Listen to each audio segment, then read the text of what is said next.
Bismillahirrahmanirrahim.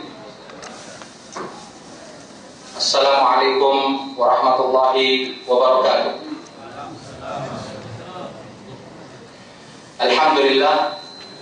Alhamdulillahil wahidil ahad al-fardus samad, wassalatu wassalamu ala nabiyyina Muhammad wa ala alihi wa sahbihi ajma'in, wa ba'd. Al-hudurul kiram, a'azzakumullahu jami'an.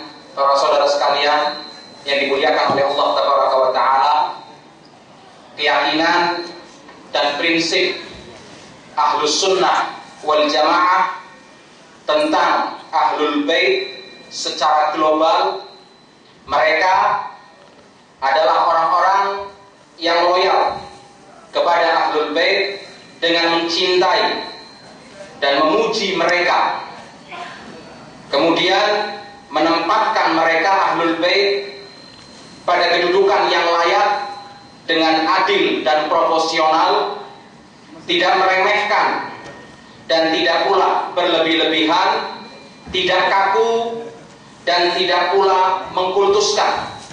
Oleh karena itu, kita ambil tema kajian kita pada kesempatan pagi yang insya Allah penuh dengan keberkahan ini dengan judul Mencintai Ahlul Bait Rasulullah Sallallahu Alaihi Wasallam, yang insya Allah akan dipaparkan dan dijelaskan secara panjang lebar oleh Al-Ustadz Muhammad Haikal Basyarahil, dan beliau adalah salah seorang pelajar kita, pelajar Indonesia yang sedang melanjutkan studinya di program Magister di bagian Ulumul Hadis di Islamic University atau Al-Jami'ah Al-Islamiyah di Madinah Al-Munawwarah.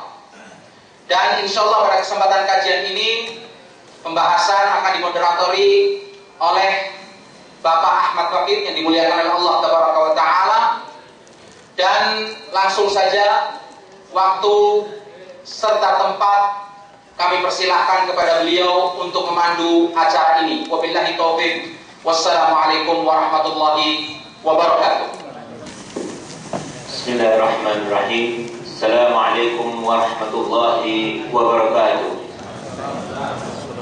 Alhamdulillah Rabbil alamin, wa bihi nasta'in, wa fil umuri dunya wa din. Asyhadu an la ilaha illallah wa asyhadu anna Muhammadan abduhu wa rasuluh. Allahumma salli wa sallim wa barik ala Muhammad wa ala ali Muhammad kama barakta ala Ibrahim wa ala ali Ibrahim.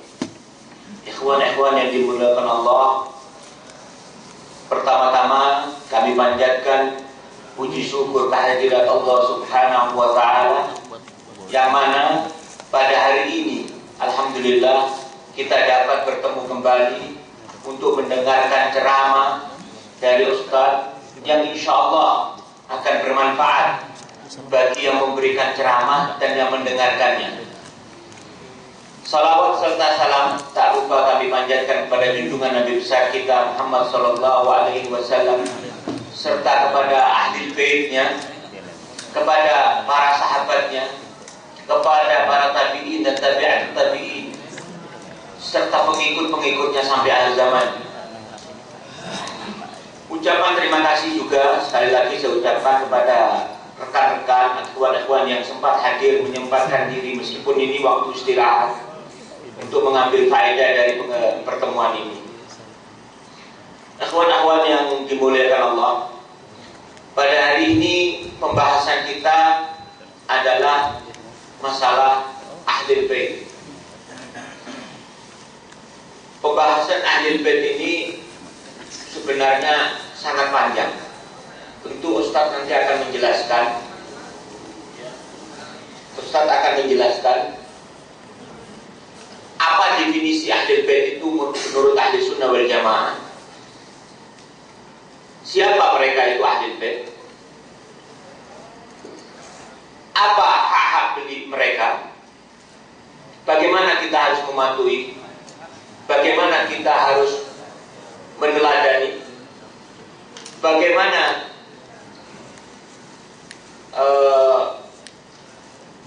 hak dan kewajiban mereka yang harus diberikan. Jadi dalam hal ini nanti pertama akan kita berikan waktu sekitar 1 jam atau bisa jadi lebih. Kemudian kita susul dengan tanya jawab sebagaimana biasa. Karena kita sudah mulai agak terlambat ini, sudah setengah 10. Untuk itu waktu dan tempat saya berikan kepada Ustaz. Tafadhol ya Ustaz. Assalamualaikum warahmatullahi wabarakatuh. Innal hamdalillah nahmaduhu wa nasta'inuhu wa nastaghfiruh wa na'udzu billahi min shururi anfusina wa min sayyiati a'malina. May yahdihillahu fala mudilla lahu wa may yudlil fala hadiya lahu. أشهد أن لا إله إلا الله وحده لا شريك له وأشهد أن محمدا عبده ورسوله فإن أصدق الحديث كتاب الله وخير الهدي هدي محمد صلى الله عليه وسلم وشر الأمور محدثاتها وكل محدثة في الدين بدعة وكل بدعة ضلالة. Hadirin yang dimuliakan oleh Allah Subhanahu wa taala.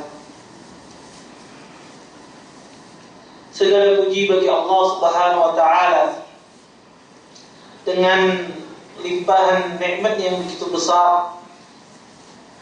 Di antaranya nikmat kita diberikan petunjuk oleh Allah Subhanahu wa taala, diberikan hidayah oleh Allah Subhanahu wa taala, meniti jalan yang benar, meniti jalan yang lurus, mengikuti sunnah-sunnah Rasulullah sallallahu alaihi wasallam. Ini adalah sebuah kenikmatan yang sangat luar biasa. Makanya di antara doa yang sering dipanjatkan oleh Rasulullah SAW, sering doa ini beliau ucapkan, beliau minta kepada Allah Subhanahu wa taala. Beliau mengatakan, Allahumma inni as'aluka al-huda wal tuqa wal afafa wal ghina. Ya Allah, kata Rasulullah, aku minta kepadamu al-huda. Aku meminta kepadamu petunjuk. Coba Anda perhatikan. Yang meminta siapa? Rasulullah sallallahu alaihi wasallam. Yang beliau minta apa? Petunjuk. Padahal Rasulullah sallallahu alaihi wasallam orang yang maksum. Orang yang dijaga oleh Allah Subhanahu wa taala agar tidak jatuh dalam dosa besar. Orang yang dijaga oleh Allah Subhanahu wa taala agar tidak melenceng dalam perkara agama. Tetapi beliau meminta kepada Allah, memohon kepada Allah Subhanahu wa taala al-huda, petunjuk. Tentunya orang yang semacam kita yang tidak ada jaminan dari Allah Subhanahu wa taala, lebih-lebih lagi meminta kepada Allah, memohon kepada Allah Subhanahu wa taala agar diberikan petunjuk, agar dikuatkan iman kita, agar dijaga iman kita, agar tidak melenceng dari perkara atau hal-hal yang dimurkai oleh Allah Subhanahu wa taala. Dan banyak Rasulullah doa-doa beliau yang muqallibal qulub, tsabbit qalbi ala dinik, ya musarrifal qulub, sarrif qulubana ala ta'atik, dan doa semacamnya.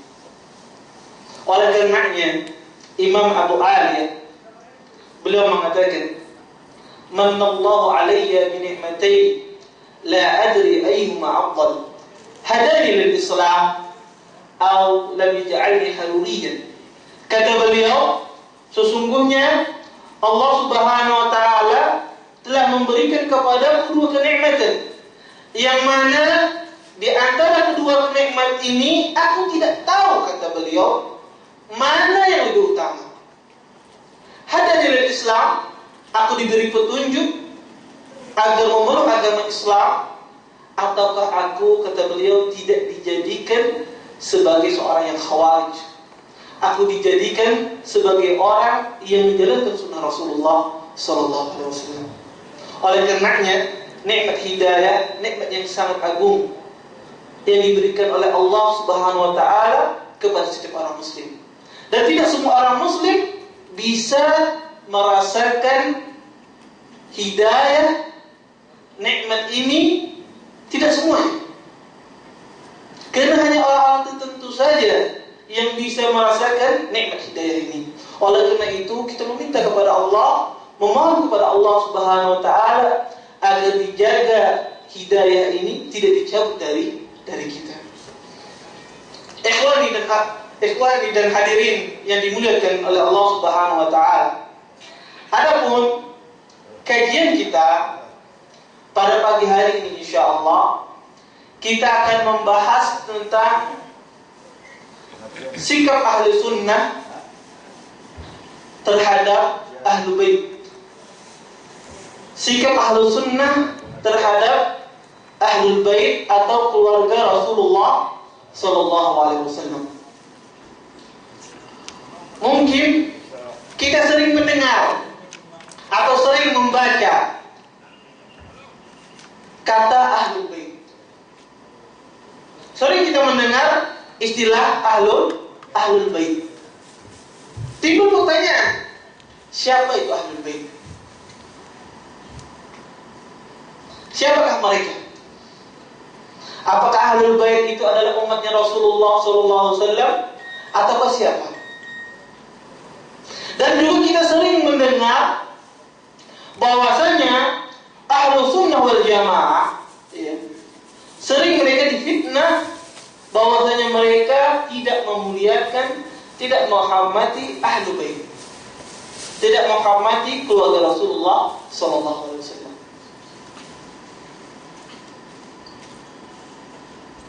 Ahlul bait mereka adalah orang-orang yang diharamkan sedekah baginya. Ahlul bait mereka adalah orang-orang yang diharamkan untuk mereka mengambil sedekah, dan mereka adalah keturunan Bani Hashim, keturunan dari Bani Hashim. Itulah ahlul bait. Oleh karenanya termasuk di antara ahlul bait yang pertama adalah istri-istri Rasulullah SAW. Istri-istri Rasulullah SAW mereka adalah termasuk ahlul bait. Saya mau nanya, Rasulullah mempunyai istri berapa? 11. Siapa bisa nyebutin 2 saja? Aisyah dan Khadijah. Siapa yang bisa nyebutin semuanya? Rasulullah mempunyai istri 11. Di antaranya ada Khadijah, kemudian Aisyah, kemudian Hafsah, kemudian Saudah, kemudian Sofiyah, kemudian Juwairiyah, kemudian Ummu Salamah, kemudian Ummu Habibah, kemudian Zainab binti Jahsh, Zainab binti Khuzaimah, dan Maimunah binti Al-Haris. Inilah istri-istri Rasulullah SAW, yang mana semuanya itu adalah ahlul bait. Semuanya itu adalah keluarga Rasulullah SAW. Dan 2 orang di atas 11 tersebut meninggal sebelum Rasulullah meninggal, yaitu Khadijah dan Zainab binti Khuzaimah.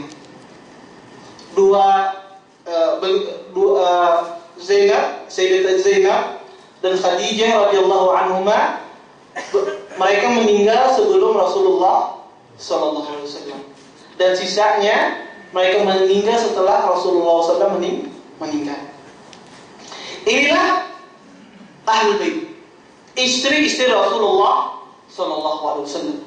Tidak seperti dikatakan oleh orang-orang Syiah, oleh orang-orang Rafidhah. Mereka mengatakan bahwasanya istri Rasulullah SAW bukan ahlul bait. Tentu saja ini keliru. Ini mengingkari ayat-ayat Al-Quran. Ayat-ayat Al-Quran sangat jelas sekali menjelaskan bahwasanya istri Rasulullah SAW termasuk ahlul bait. Dalilnya adalah Allah mengatakan waqarna fi buyutikunna wa la tabarrajna tabarrujal jahiliyatil ula.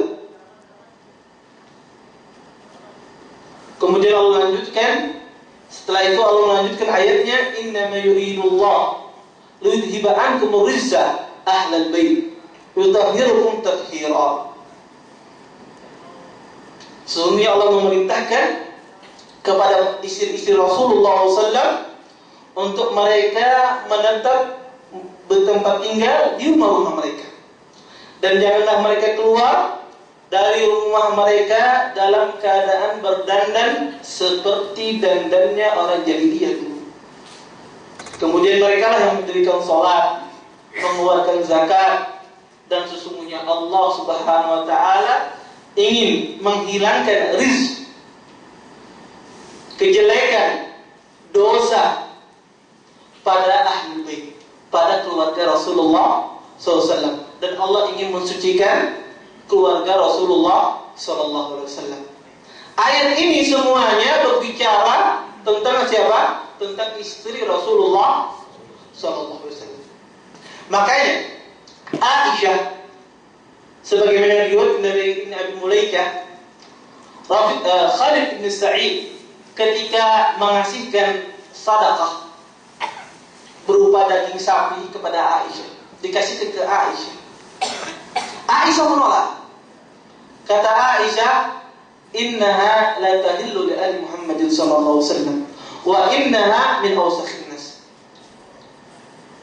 Kata beliau, kata Aisyah, sesungguhnya daging sedekah yang engkau sedekahkan kepadaku ini tidak halal bagi keluarga Rasulullah sallallahu alaihi wasallam. Ini menunjukkan bahwasanya istri Rasulullah SAW termasuk dari ahlul bait. Dan di antara ahlul bait juga adalah anak-anaknya Rasulullah sallallahu alaihi wasallam. Anak-anaknya beliau, keturunan beliau adalah bagian dari ahlul bait. Zainab, Fatimah, Ummu Kulsum, Abdullah, Ibrahim, Qasim, dan yang lainnya, maka semuanya adalah bagian dari ahlul bait. Anak Rasulullah SAW, cucu beliau Hasan, Husain, dan seterusnya, itu adalah bagian dari ahlul bait. Paman-paman Rasulullah SAW yang Islam, yang berislam, maka itu termasuk dari ahlul bait. Abbas, maka itu termasuk dari ahlul bait. Oleh karenanya Zaid bin Arqam ketika dalam Sahih Muslim, beliau meriwayatkan sebuah hadis. Beliau mengatakan, Rasulullah mengatakan, inni tarikum fikum mustaqalain fa awwaluhuma kitabullah fihi al-huda wan-nur fa'khudhu bi kitabillah wa tamassaku bihi. Thumma qala wa ahlu baiti udzakirukum fi ahli baiti udzakirukum fi ahli baiti udzakirukum fi ahli baiti. Kata Zaid bin Arqam, sesungguhnya Rasulullah pernah bersabda, kata Rasulullah, saya meninggalkan kepada kalian dua perkara. Pertama, kata Rasulullah, kitabullah.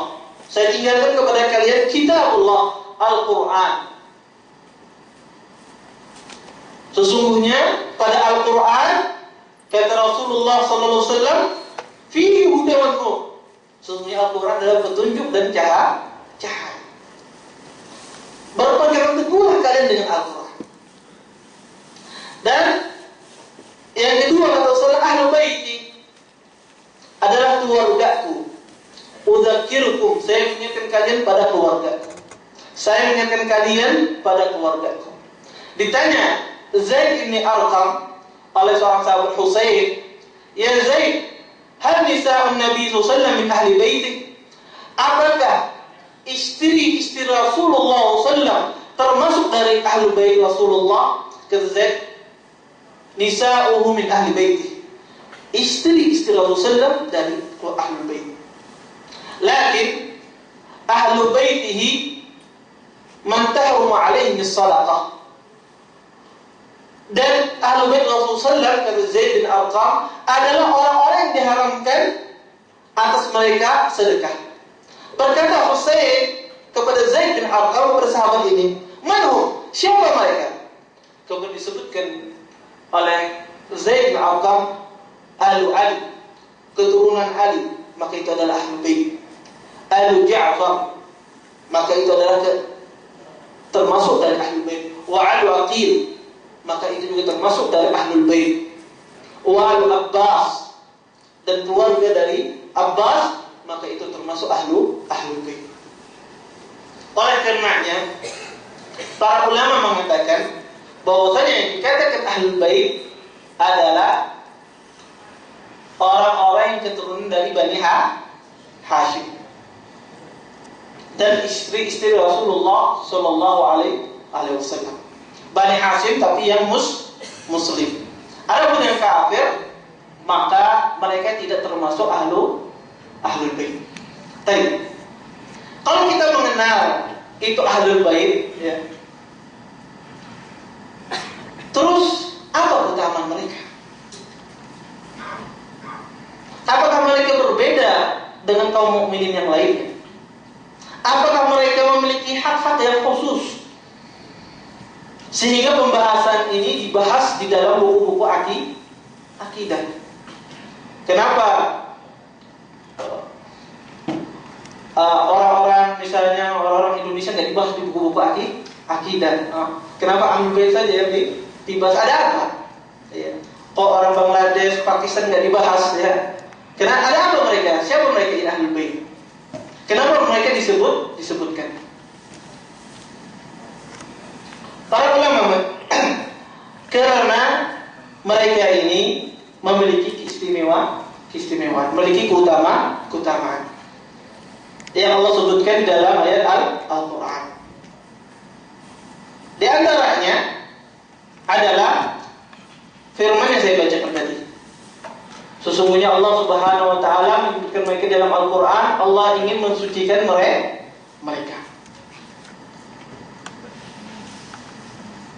Dan ahlul bait wa azwajuhu ummahatuhum. Ahlul bait yaitu istri Rasulullah, utamanya mereka adalah apa? Ummahatul muslimin. Ibundanya kaum muslimin. Istri Rasulullah SAW, mereka adalah ummahatul muslimin, ibundanya kaum muslimin. Mereka lah istri Rasulullah di dunia dan di akhirat.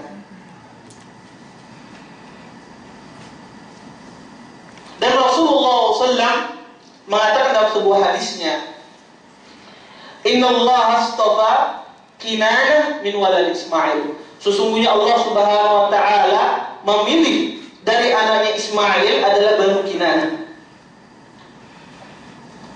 Wastafa Quraisyan min Bani Kinanah. Kemudian Allah Subhanahu wa taala memilih bangsa Quraisy dari Bani Kinanah. Wastafa Quraisyan wastafa Hashim min Bani Quraisy. Kemudian Allah Subhanahu wa taala memilih Bani Hashim dari bangsa Quraisy. Wastafani min Bani Hashim. Dan aku, kata Rasulullah, dipilih dari Bani Hashim. Ini di antara pujian yang disebutkan oleh Rasulullah di dalam hadisnya. Dan juga Rasulullah mengingatkan kita kepada kaum muslimin untuk apa? Udzakirukum fi ahli baiti. Untuk memperhatikan ahli bait beliau, keluarga beliau. Oleh karenanya para ulama, khususnya para sahabat Rasulullah SAW, mereka memuliakan Ahlul Bait. Mereka memuliakan keluarganya Rasulullah sallallahu alaihi wasallam. Abu Bakar As-Siddiq yang sering dituduh oleh orang-orang Syiah, oleh orang-orang Rafidhah, beliau sering dituduh bahwasanya beliau merampas haknya Ahlul Bait. Beliau dituduh menghina Ahlul Bait, tidak menghormati Ahlul Bait. Abu Bakar As-Siddiq radhiyallahu anhu, bagaimana cintanya beliau kepada Ahlul Bait Rasulullah. Beliau mengatakan kepada Ali bin Abi Thalib, beliau mengatakan, "Walladzi nafsi biyadi la an asila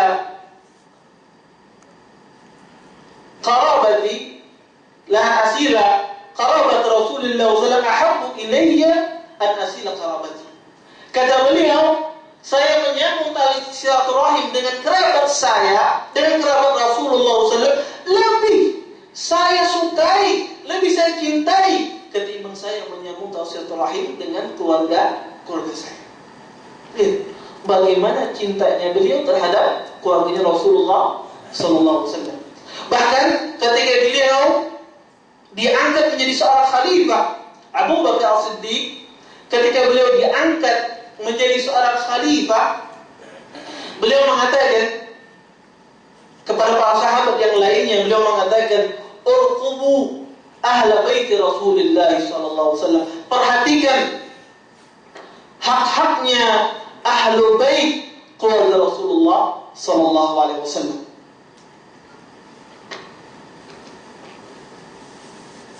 Ini di antara bagaimana penghormatan sahabat yang mulia Abu Bakar As-Siddiq radhiyallahu anhu terhadap keluarganya Rasulullah sallallahu alaihi wasallam.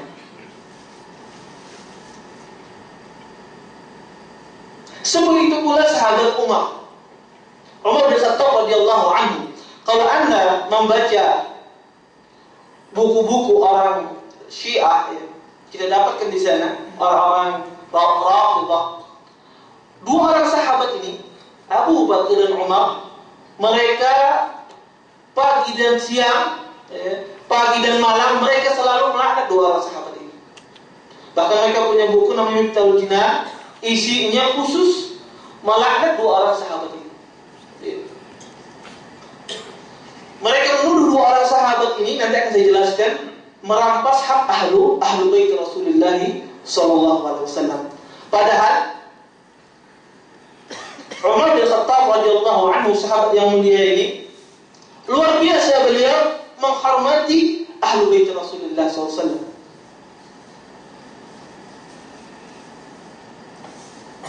Bahkan Umar pernah berkata kepada Abbas, pamannya Rasulullah SAW,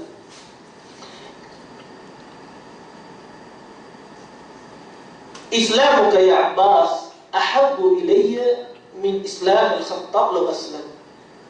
Lianna Islamuka ahabbu inda Rasulullah sallallahu alaihi wasallam min Islam al-Khattab. Kata Umar, "Wahai Abbas, sesungguhnya ketika kamu masuk Islam, pada hari kamu masuk Islam, itu lebih saya sukai ketimbang bapak saya kalau seandainya dia menjadi seorang Muslim." Kalau bersamaan pada saat itu masuk Islam antara engkau wahai Abbas dengan bapak saya, maka Islamnya kamu lebih saya sukai, kata Umar. Kenapa? Karena Islamnya engkau wahai Abbas lebih dicintai oleh Rasulullah sallallahu alaihi wasallam. Perhatikan, sahabat yang dituduh tidak menghormati, mengambil hak-haknya Ahlul Bait, begitu cintanya beliau kepada Ahlul Bait Rasulullah sallallahu alaihi wasallam. Bahkan ketika beliau menyebutkan, ya, orang-orang yang berhak menerima sedekah, ya, orang-orang yang berhak menerima pemberian dari negara, ya, pertama kali yang beliau tulis adalah, kata Umar, yang beliau tulis adalah Ahlul Bait Rasulullah, keluarganya Rasulullah sallallahu alaihi wasallam. Oleh karenanya, para sahabat Rasulullah SAW dan setelah mereka sangat memperhatikan, sangat mencintai Ahlul Bait keluarga Rasulullah SAW. Timbul pertanyaan,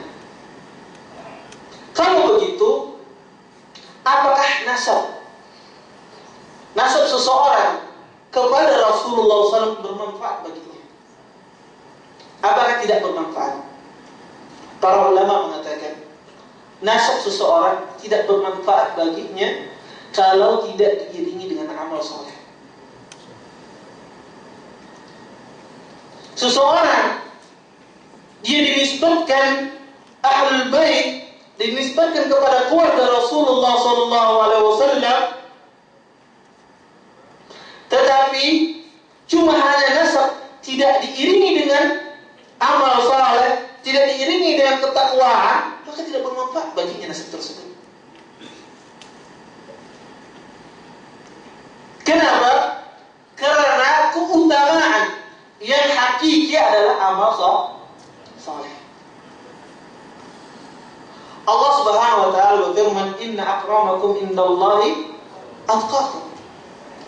Orang yang paling mulia di antara kalian adalah orang yang bertakwa. Makanya Rasulullah SAW mengatakan dalam sebuah hadisnya, "Man bata'a bi 'amaluhu lam yusri' bihi nasab." Kata Rasulullah, barang siapa yang lambat dalam perkara amal saleh, dalam perkara menuntut ilmu dan yang lainnya, lambat dalam hal ini, kata Rasulullah, maka nasabnya tidak bisa mengejarnya. Maka keutamaan yang hakiki di sisi Allah Subhanahu wa taala adalah amal saleh, yaitu takwa kepada Allah Subhanahu wa taala. Itulah keutamaan yang paling hakiki.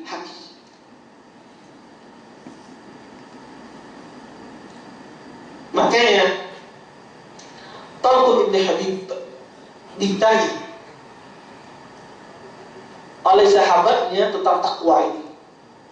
Berkata beliau, "Idza waqa'atil fitnah farfi'uha bitaqwa."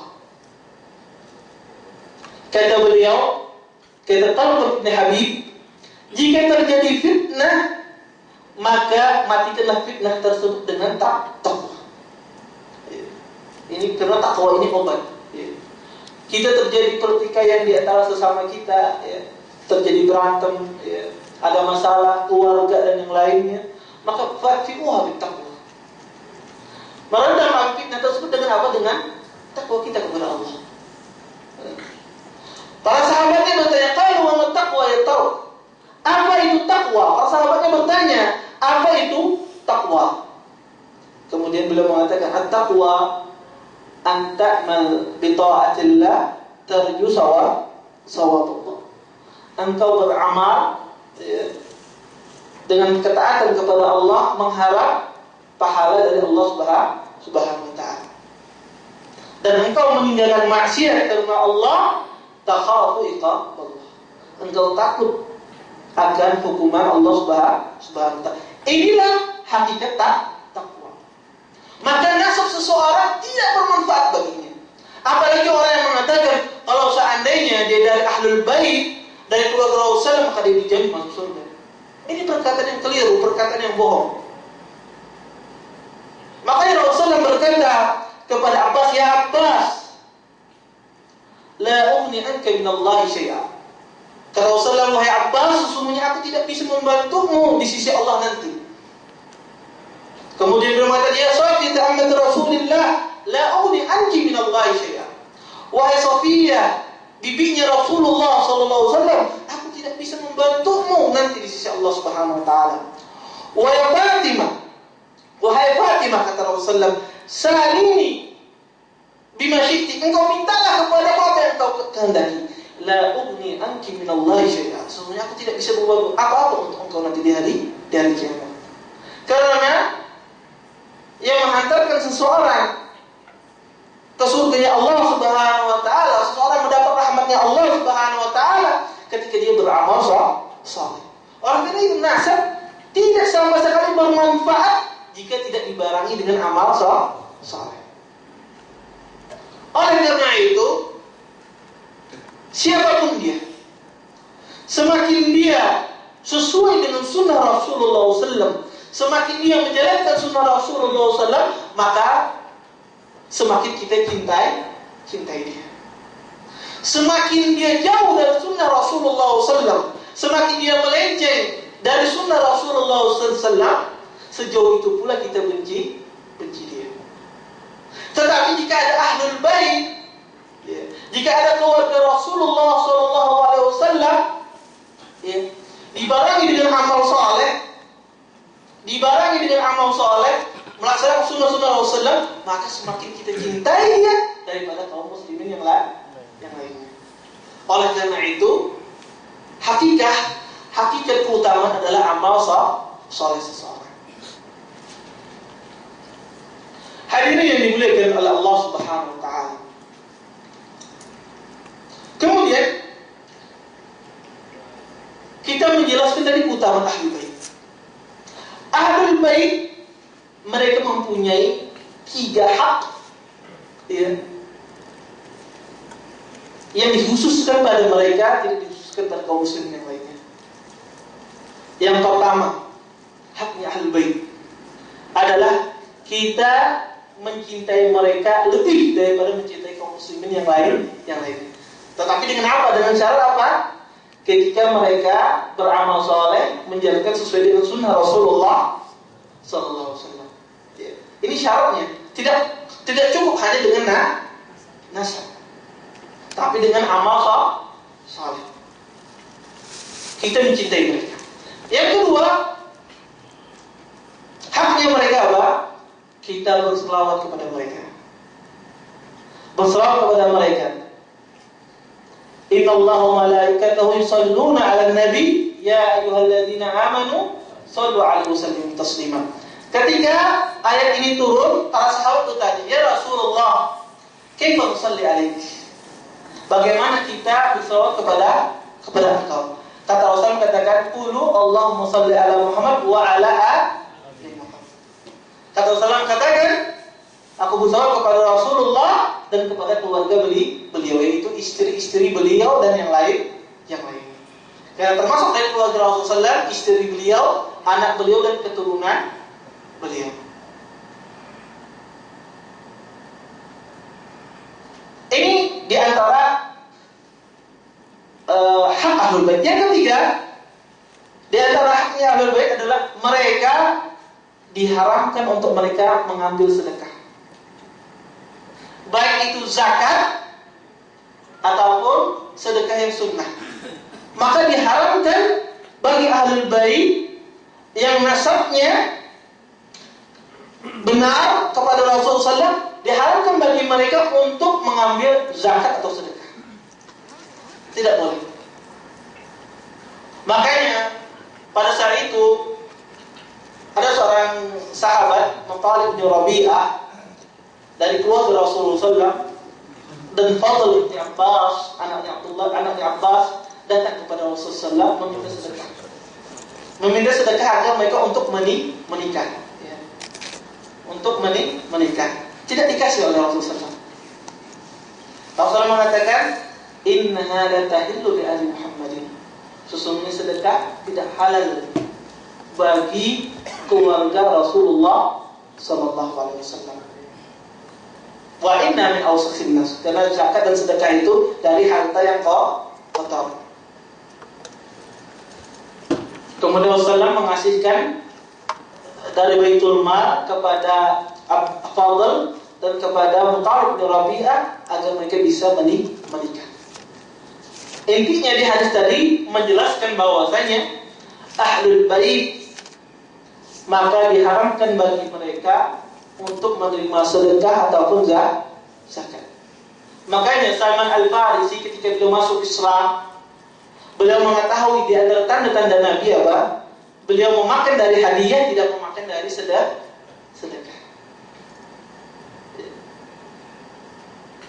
Kenapa? Karena diharamkan bagi Nabi SAW dan keluarga beliau untuk memakan dari harta sedekah ataupun zakat. Ini di antara kekhususan ahlul bait. Di antara kekhususan yang lain di antara ahlul bait adalah mereka menerima khumus, menerima 1/5, bagian 1/5 dari harta rampasan peperangan. wa'lamu annama ghanimtum min syai'in fa anna lillahi khumsahu wa lirrasul wa lidzil qurba wal yatama wal masakin wa bis sabil. Kata Rasulullah, kata Allah Subhanahu wa taala, ketahuilah sesungguhnya apa yang kalian peroleh dari hasil ghanimah, maka 1/5-nya ya adalah untuk Rasul, ya. Satu saham, satu bagian untuk Rasul, satu bagian untuk ahlul bait, satu bagian untuk orang yatim, satu bagian untuk orang miskin, dan satu bagian untuk orang ibnu sabil. Ya. Mereka mendapat 1/5 jika terjadi peperangan. Ini di antara hak-haknya ahlul bait. Apa tadi haknya? Kita mencintai mereka. Yang kedua, selawat kepada mereka. Yang ketiga,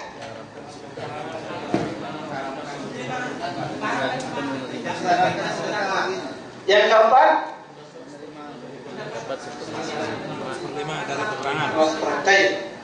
kapan mereka mendapat istimewa? Kapan ahlul bait mendapat istimewa ini? Pertama, jika mereka orang muslim. Jika ada ahlul bait, ya, nasabnya kepada Rasulullah tapi dia kafir, maka tidak mendapatkan keutamaan ini. Yang kedua, jika nasabnya benar. Nah, ini yang masalah sekarang. Ini banyak orang yang mengaku-ngaku ahlul bait, tapi ketika diteliti nasabnya tidak benar. Ya, nasabnya tidak sesuai. Dan ini banyak sekali. Ya.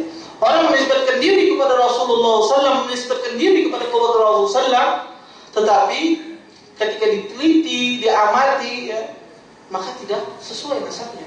Dan ini bahaya. Karena Rasulullah mengatakan, Inna a'zamal fira ayyadda'iya rajul li ghairi abi aw tura'ainuhu ma lam tara ma lam yara aw yura'ainuhu ma lam tara aw yaqul li Rasulillah sallallahu ma lam yaqul. Kata Rasulullah, sesungguhnya sebesar kedustaan adalah seseorang yang menasabkan dirinya kepada bukan nasabnya, menasabkan dirinya kepada bukan bapaknya, atau mengaku melihat padahal dia tidak melihat, atau dia mengatakan berbicara tentang hadis Rasulullah SAW bahwa Rasulullah berkata seperti ini, tetapi Rasul tidak pernah berbicara.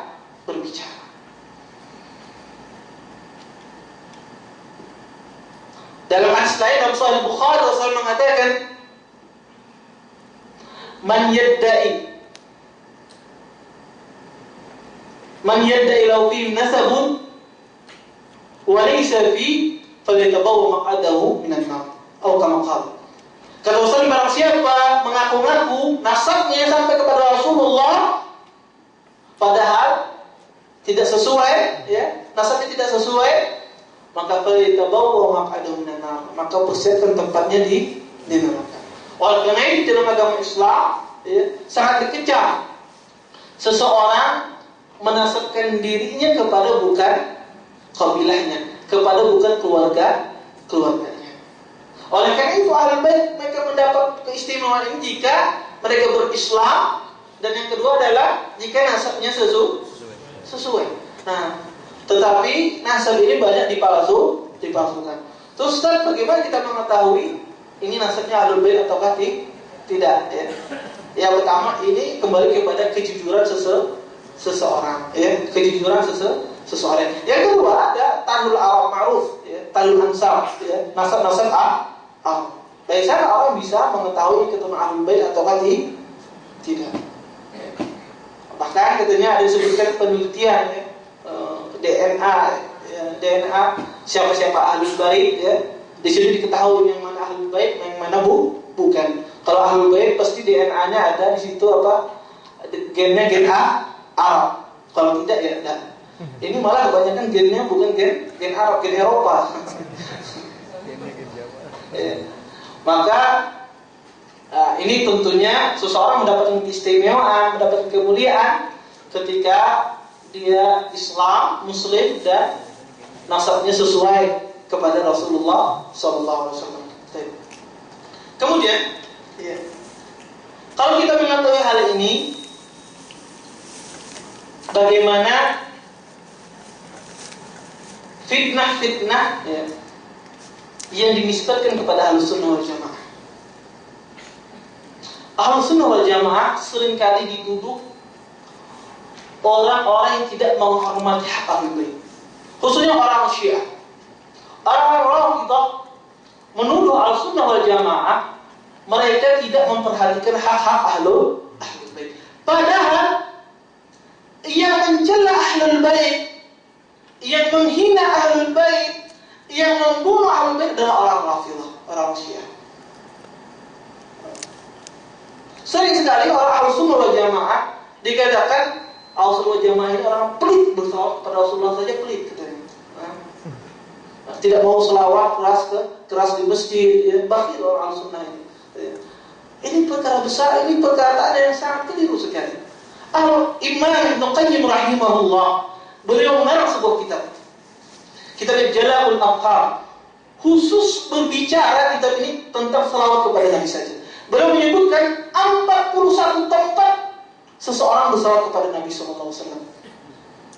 Kita mungkin ingatnya ketika sholat saja, tasyahud, ketika disebutkan nama Nabi. Imam Ibn Qayyim menyebutkan 41 keadaan kapan seseorang berselawat kepada Nabi SAW. Masuk masjid, ya. Ketika selesai azan kita berselawat kepada Nabi SAW. Banyak. Masuk pasar. Ahlussunnah orang yang paling banyak berselawat kepada Nabi SAW. Orang yang paling cinta kepada Rasulullah SAW. Makanya sangat keliru tuduhan-tuduhan yang sering dituduhkan kepada Ahlussunnah wal Jamaah. Makanya setiap kali orang menuduh, kita minta buktinya. Maka kita tidak akan bisa mendatangkan bukti, cuma hanya tuduhan. Di antara bagaimana pembelaan Ahlussunnah wal Jamaah terhadap Ahlul Bait, terhadap kejadian yang terjadi pada Ahlul Bait. Di antara yang saya sebutkan di sini 3 kejadian saja. Masih ada waktunya? Ya. Ada tiga kejadian. Yang pertama, peristiwa Aisyah radhiyallahu anha, ya, yang terkenal dengan hadisatul ifk, berita bohong. Ya, cerita bohong. Ceritanya Aisyah radhiyallahu anha sebagaimana disebutkan dalam Sahih Bukhari dan Muslim. Kata Aisyah, kana Nabi sallallahu alaihi wasallam idza arada an yakhruja safara fa aqra'a baina nisa'ihi. Kata Aisyah, Nabi sallallahu alaihi wasallam dulu jika beliau ingin safar atau ingin berperang, beliau mengajak salah satu istri beliau dengan cara diundi. Pada saat itu Rasul ingin berperang. Beliau ingin mengajak seorang istri beliau. Kemudian diundi oleh Rasulullah. Ternyata yang keluar namanya adalah Aisyah radhiyallahu anha. Maka Aisyah pun ikut bersama Rasulullah berperang. Setelah selesai peperangan, maka Rasulullah pun berbalik menuju kota Madinah. Ketika di tengah perjalanan, Rasulullah pun beristirahat. Para pasukan beliau beristirahat. Pada saat itu Aisyah radhiyallahu anha, ummul mukminin, beliau membuang hajat beliau. Ya. Karena beliau ada kebutuhan hajat, maka beliau keluar dari tenda, tandu beliau di atas onta, membuang hajat beliau. Ketika beliau balik ke tandu beliau di atas onta, beliau meraba-raba di dada beliau, ternyata kalung beliau jatuh. Akhirnya beliau turunlah lagi mencari kalung beliau yang jatuh. Ketika beliau mencari, pasukan Rasulullah SAW dan sahabat yang lainnya mengiranya Aisyah, Ummul Mukminin Aisyah sudah berada di dalam tandu di atas onta. Akhirnya mereka tinggalkan. Mereka tidak tahu bahwasanya Aisyah keluar mencari kalung yang hilang. Maka ditinggalkan. Ketika Aisyah menemukan kalungnya, datang ke tempat di mana pasukan tersebut beristirahat, ternyata sudah ditinggal. Akhirnya pun Aisyah, ini pintarnya Aisyah radhiyallahu anha, beliau pun duduk, ya. di tempat di mana tadi beliau beristirahat, nunggu siapa tahu ada yang datang. Iya. Pada saat itu beliau menunggu, bainama ana jalisun fi manzili, kata Aisyah, ghalabatni nu'as falit. Ketika saya dalam keadaan demikian, kata Aisyah, dalam keadaan saya duduk, pada saat itu datanglah rasa ngantuk bagi saya, kata Aisyah. Maka saya pun tidur. Saya pun saat itu tidur. Faja'a Safwan ibn Mu'attal wa kana wara' al-jaysh wa kana yara'ani qabla ayyul hijab. Kata Aisyah, ketika saya tidur, datanglah seorang sahabat yang mulia bernama Safwan bin Mu'attal. Safwan, sahabat yang mulia ini, dulunya pernah melihat wajah Aisyah sebelum turun ayat hijab, ayat perintah untuk menutup muka. Kata Aisyah, Safwan dulunya pernah melihat saya. Kemudian katanya, fastaiqatu bistirja'i. Maka saya pun bangun akibat mendengar perkataan Safwan, istirja'i, yaitu perkataan inna lillahi wa inna ilaihi raji'un. Wallahi, kata Aisyah, ma kallamani kalimah wa la sami'tu minhu kalimah illa istirja'i. Kata Aisyah, demi Allah, aku tidak pernah mendengar dari dia satu kata apapun. Ya. Dia tidak pernah berbicara padaku walaupun satu kalimat. Dan aku tidak mendengar dari dia kecuali istirja'i, kecuali perkataannya inna lillahi wa inna ilaihi raji'un. Pada saat itu pun Aisyah naik di atas ontanya Safwan bin Mu'attal, kemudian dituntun onta itu oleh Safwan sampai ke kota Madinah. Sampai di kota Madinah, tersebarlah berita yang disebarkan oleh orang munafikin. Bahwasanya yang paling besar menyebarkan berita itu adalah orang munafikin, yaitu Abdullah bin Ubay bin Salul. Mereka menyebarkan bahwasanya Aisyah radhiyallahu anha berzina dengan Safwan bin Mu'attal. Nauzubillah. Ya. Tuduhan yang sangat keji sekali yang dituduhkan kepada istri Rasulullah sallallahu alaihi wasallam. Dan tuduhan ini juga dituduhkan oleh orang Rafidah, orang Syiah kepada istri Rasulullah sallallahu alaihi wasallam. Seperti perkataan Bayani dalam tafsirnya, Kasyani, Majlisi, semuanya mereka menuduh istri Rasulullah berzina. Lihat, mereka mengaku mencintai Ahlul Bait, tetapi mereka bahkan menghina Ahlul Bait Rasulullah SAW. Sampailah terdengar bahwasanya Aisyah berzina, dan berita ini terdengar oleh Rasulullah SAW. Rasulullah pada saat itu tidak turun wahyu pada beliau. Beliau tidak tahu apakah benar berita ini ataukah salah. Dan Aisyah radhiyallahu anha begitu terjaganya, beliau tidak tahu bahwasanya beliau difitnah berzina. Subhanallah. Ya. Kita saja mungkin kalau digibahin di Jeddah, digibahin di Indonesia, di Jeddah sudah mendengar, si fulan telah menggibahi saya. Ini Aisyah radhiyallahu anha dituduh berzina istri Rasulullah, beliau tidak tahu. Tersuruh. Ini luar biasa istri Rasulullah. Ya. Sampai pada suatu hari Aisyah berjalan sama Ummu Mistah. Ummu Mistah berkata, "Ta'isa Mistah." Kata Ummu Mistah, "Celaka Mistah." Kata Aisyah, "Astasubbina rajulan syahida Badran?" Wahai Ummu Mistah, kenapa engkau cela anakmu yang telah ikut berperang Badar bersama Rasulullah sallallahu alaihi wasallam? Kata Ummu Mistah, apakah engkau tidak mendengar apa yang dikatakan Mistah? Apa kata Aisyah? Sesungguhnya engkau telah difitnah, telah berzina. Pada saat itu Aisyah baru tahu bahwasanya dia difitnah untuk berzina. Difitnah telah berzina dengan Safwan bin Mu'attal. Nauzubillah. Tuduhannya sangat keji sekali. Intinya Aisyah datang kepada Rasulullah SAW. Beliau meminta izin Aisyah untuk pulang ke rumah bapaknya dan ibunya. Aisyah pun pulang ke rumah bapaknya dan ibunya, dan Aisyah bertanya kepada Abu Bakar, bertanya kepada ibunya. Kemudian mereka berdua mengingatkan Aisyah dengan bersabar dan semacamnya. Sampai-sampai Rasulullah pun meminta musyawarah kepada para sahabatnya tentang Aisyah. Maka beliau bertanya kepada Usamah bin Zaid, "Wahai Usamah, bagaimana engkau ketahui tentang istri?"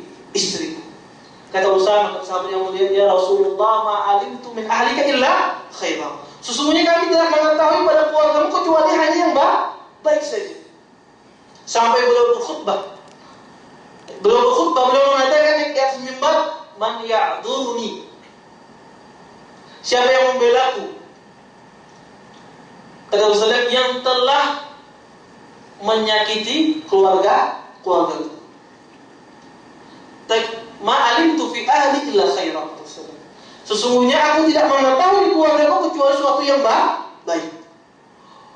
Qad takallama fi rajulin ma'alimtu fihi illa khairan. Dan mereka berbicara pada seorang laki-laki yang mana laki-laki ini, kata Rasulullah, saya tidak mengetahui padanya kecuali sesuatu yang baik. Pada saat itulah Rasulullah pun datang kepada Aisyah. Beliau Rasulullah mengatakan, "Kaifatika ya Aisyah? Kaifatikum ya Aisyah? Bagaimana keadaanmu wahai Aisyah?" Kemudian Rasulullah mengatakan, "Ya Aisyah, idza kunti bari'ah fasayubli'akillah." Jika engkau benar-benar tidak melakukannya, niscaya Allah akan menurunkan ayat untuk mensucikanmu. Wa idza amarti bidzambin, jika engkau merasa melakukan perbuatan dosa, fastaghfirillah, maka minta ampunlah engkau wahai Aisyah kepada Allah Subhanahu wa taala. Fa innal abda idza taballahu alaihi. Sesungguhnya seorang hamba jika dia bertaubat, maka Allah menerima taubatnya. Pada saat itu Aisyah pun menangis ya. Kata Aisyah berkata kepada bapaknya, "Ya ummah, ajibi an Rasulullah sallallahu alaihi wasallam, wahai ibuku, jawablah apa yang dikatakan oleh Rasulullah sallallahu alaihi wasallam." Kata ibu Aisyah, "Ma'aku fi Rasulillah." Apa yang saya katakan dengan Rasulullah sallallahu alaihi wasallam? Aisyah pun berkata kepada bapaknya, "Wahai bapakku, ajibu an Rasulillah sallallahu alaihi wasallam." Jawablah apa yang dikatakan oleh Rasulullah sallallahu alaihi wasallam. Kata Abu Bakar, "Ma'aku li Rasulillah." Apa yang saya katakan kepada Rasulullah sallallahu alaihi wasallam? Kemudian Aisyah mengatakan perkataan yang sangat indah sekali. Aisyah mengatakan, kata Aisyah, "Ana jariyatun hadisatus sin." Saya seorang pemudi, kata Aisyah, ma'ahfad katsiran min al-Qur'an. Saya tidak hafal banyak dari Al-Qur'an. Tetapi kata Aisyah, saya ingat perkataan Allah, perkataan Yakub kepada Yusuf alaihissalam. Yaitu apa? Kata Aisyah, "Fasabrun jamil, wallahu musta'an ala ma tasifun." Kata Aisyah, sesungguhnya aku tidak mendapatkan penyesalan aku karena aku seperti ini, seperti keadaan Yakub kehilangan Yusuf alaihissalam. Beliau mengatakan, "Fasabrun jamil." Sesungguhnya sabar itu yang sangat indah. Wallahu musta'an ala ma tasifun. Ya. Dan hanya kepada Allah kami meminta tolong terhadap apa yang mereka sifatkan kepada kita. Kata Aisyah, "Wallahi a'lam anna hinaidin bari'ah." Kata Aisyah, demi Allah saya mengetahui saya pada saat itu saya telah suci. Tidak lama setelah itu turunlah ayat tentang pensucian Aisyah radhiyallahu anha. Allah mengatakan, "Innal ladzina ja'u bil ifki usbatun minkum la tahsabu syarran lakum bal huwa khairun lakum."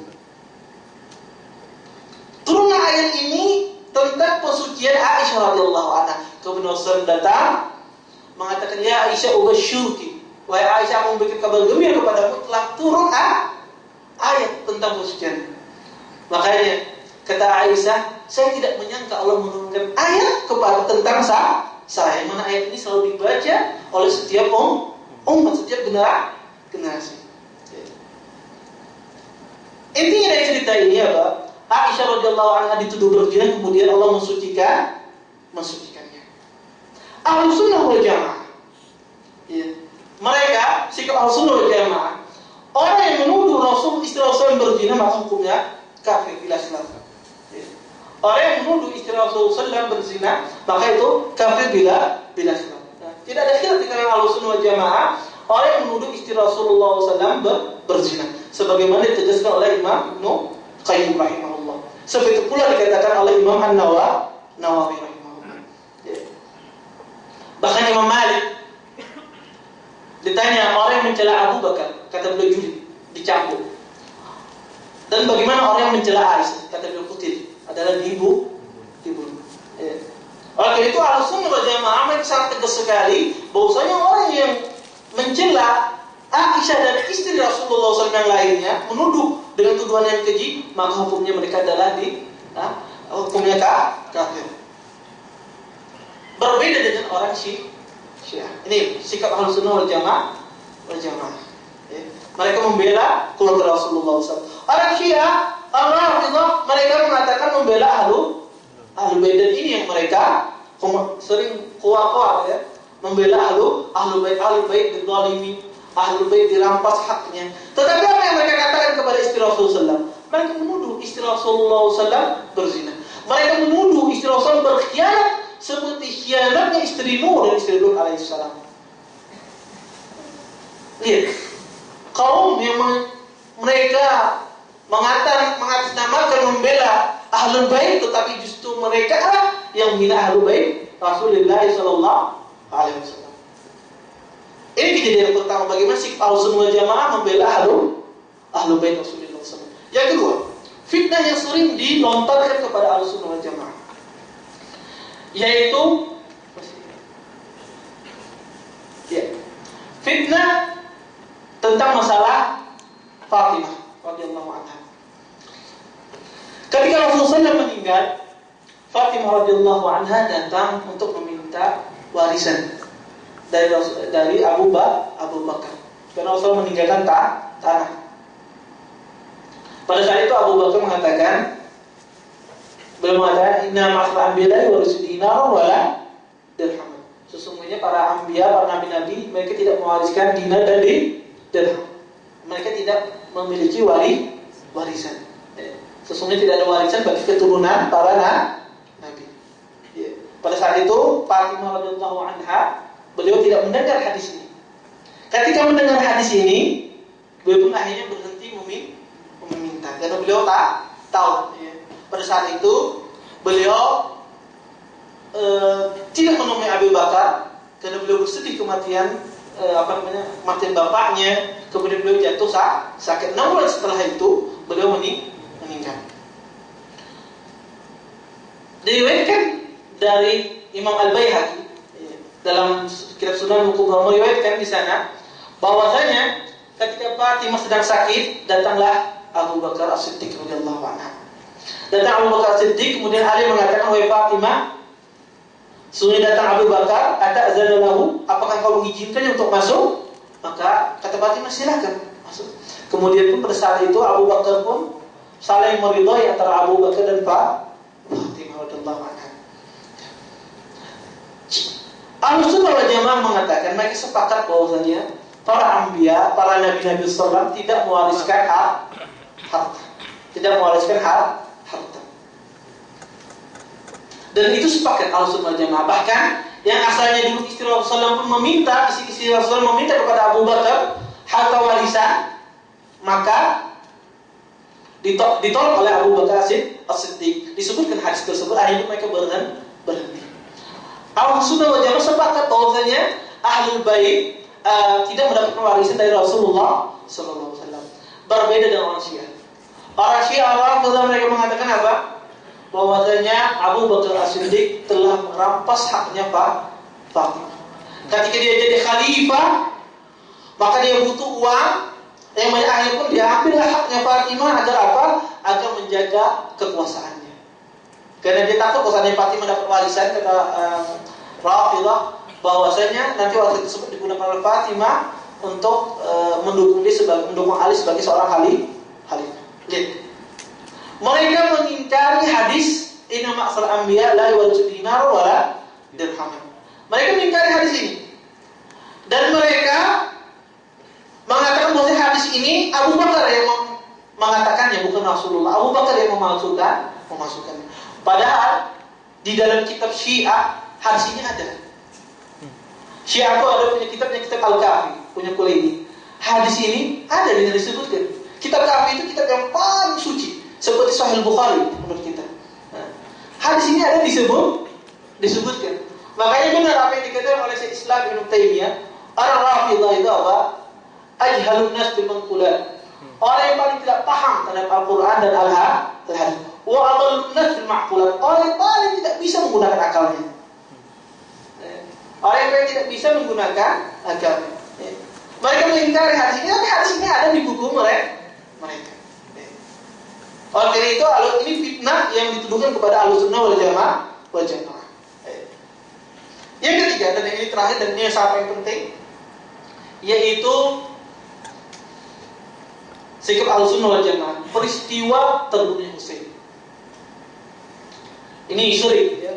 Kalau tanggal 10 Muharram, Asyura, ya, Karbala itu merayakan. Dan dituduh Ahlussunnah wal Jamaah lah yang membunuh Husain. Padahal sebab terbunuhnya Husain adalah orang Rafidhah. Mereka lah sebetulnya yang membunuh Husain radhiyallahu anhu, cucunya Rasulullah sallallahu alaihi wasallam. Disebutkan ketika Muawiyah meninggal radhiyallahu anhu, ya, pada saat itu digantikan oleh anaknya bernama Yazid bin Muawiyah. Pada saat itu Husain berada di Makkah. Ahlul Iraq, penduduk Irak, Kufah dan Basrah, mereka mengirim surat kepada Husain bahwasanya mereka siap membayar Husain sebagai seorang khalifah. Akhirnya Husain pun mengirim anak pamannya yang bernama Muslim bin Aqil, dikirim ke kota Basrah, ke kota Kufah, untuk meneliti apa benar yang tertulis dalam isi surat mereka. Ternyata benar, mereka siap membaiat. Ada sekitar 18.000 orang siap mendukung Husain sebagai seorang khalifah. Muslim bin Aqil pun mengirim surat kepada Husain bahwasanya orang Kufah benar-benar siap mereka membela Husain. Akhirnya Husain pun pergi dari kota Makkah menuju kota Kufah. Ketika sebelum pergi dinasihati oleh para sahabat. Para sahabat menasihati semuanya. Abdullah bin Umar, Abdullah bin Abbas, ya, Abu Waqid al-Laisi, semuanya. Para sahabat menasihati Husain radhiyallahu anhu bahwasanya ini adalah fitnahnya orang Irak. Fitnahnya orang sungguhnya seperti inilah mereka memperbuat kepada bapakmu dulu. Sungguhnya mereka adalah kaum yang suka berkhianat. Tetapi karena surat yang begitu banyak dari Muslim Aqil pun Husain tetap memutuskan untuk pergi keluar. Ketika di tengah perjalanan, gubernur Kufah pada saat itu diganti oleh Yazid yang bernama Ziyad, yang dulunya adalah Nu'man bin Bashir, diganti dengan Ziyad. Ziyad ini adalah gubernur yang sangat keras, sangat keras. Kalau Nu'man, sahabat yang mulia ini sangat lembut beliau, sehingga diganti oleh Yazid dengan Ziyad. Dia adalah gubernur yang sangat keras sekali. Pada saat itu Muslim bin Aqil ini dibunuh. Anak pamannya Husain ini dibunuh dia. Kemudian Ahlul Iraq yang saat itu siap membela Husain, mereka berkhianat tidak membela Husain. Yang mereka mengundang Husain datang ke kota Kufah, mereka berkhianat semua.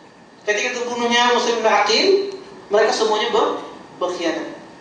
18.000 orang. Datanglah.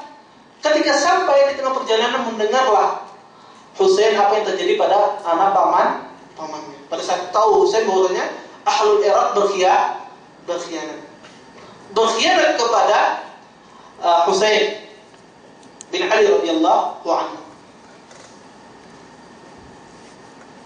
Pada saat itu Ziyad mengirim pemimpin pasukannya yang bernama Umar bin Sa'ad bin Waqqas, panglima pada saat itu, datang kepada Husain untuk dialog. Pada saat itu Husain siap bahwasanya beliau mengatakan, kata beliau sudah mengetahui ternyata apa yang dikatakan oleh para sahabat Rasul itu adalah benar, orang ahli adalah orang pengkhianat, ghadar. Kemudian beliau mengatakan kepada Umar bin Sa'ad bin Waqqas, pilihlah dariku 3 hal, kata beliau. Engkau izinkan aku balik lagi ke kota Mekah, atau engkau izinkan aku menjadi pasukan dari pasukan Yazid bin Muawiyah, atau aku berbaiat dengan Yazid bin Muawiyah. Sahabat Umar bin Sa'ad bin Waqqas sangat senang sekali mendengar apa yang dikatakan oleh Husain. Pada saat itu beliau sampaikan kepada Ziyad, gubernur pada saat itu. Ziyad tidak mau kecuali Husain sebagai tawanan. Sebagai tawanan. Intinya Qadullah dan Husain tidak mau sebagai tawanan pada saat itu. Ini terjadilah peperangan. Pada saat itu terbunuhlah Husain. Ahlus Sunnah wal Jamaah mengatakan, perhatikan perkataan Imam Syekhul Islam Ibnu Taimiyah mengatakan perkataan yang sangat indah sekali. Peristiwa terbunuhnya Husain radhiyallahu anhu. Beliau mengatakan wa qatluhu musibatun 'azimah. Dan sesungguhnya terbunuhnya Husain adalah musibah yang sangat besar yang dialami oleh kaum muslimin. Wallahu subhanahu qad syara'a al-istirja' 'inda al-musibah.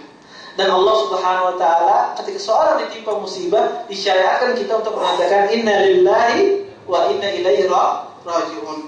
Wa basyir sabirin alladziina idza asabahum musibah qalu inna lillahi wa inna ilaihi raji'un.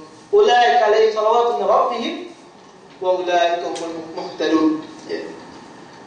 Lihat, Ahlussunnah wal Jamaah mengatakan bahwasanya Husain terbunuh dengan dan musibahnya adalah musibah yang sangat besar sekali. Dan kita ketika tertimpa musibah kita disuruh untuk mengatakan inna lillahi wa inna ilaihi raji'un. Di sini orang-orang Rafidhah mengadakan acara hari Asyura untuk apa? Memperingati terbunuhnya Husain. Dan mereka menuduh Ahlussunnah wal Jamaah yang membunuh Husain. Padahal siapa yang menyebabkan terbunuhnya Husain? Adalah orang-orang Syiah itu sendiri. Mereka lah yang berkhianat. Ketika Husain diperangi, mereka tidak ada yang membantu. Oleh karena itu Ahlussunnah wal Jamaah mengambil kaidah bahwasanya tidak boleh seseorang keluar dari pemerintahan. Tidak boleh seorang keluar dari pemimpin. Oleh karena itu pada saat itu Ahlussunnah sepakat kejadian Husain radhiyallahu anhu, sepakat Ahlussunnah wal Jamaah bahwasanya tidak boleh seseorang keluar dari pemimpinnya, memberontak dari pemimpinnya. Sejolim apapun dia.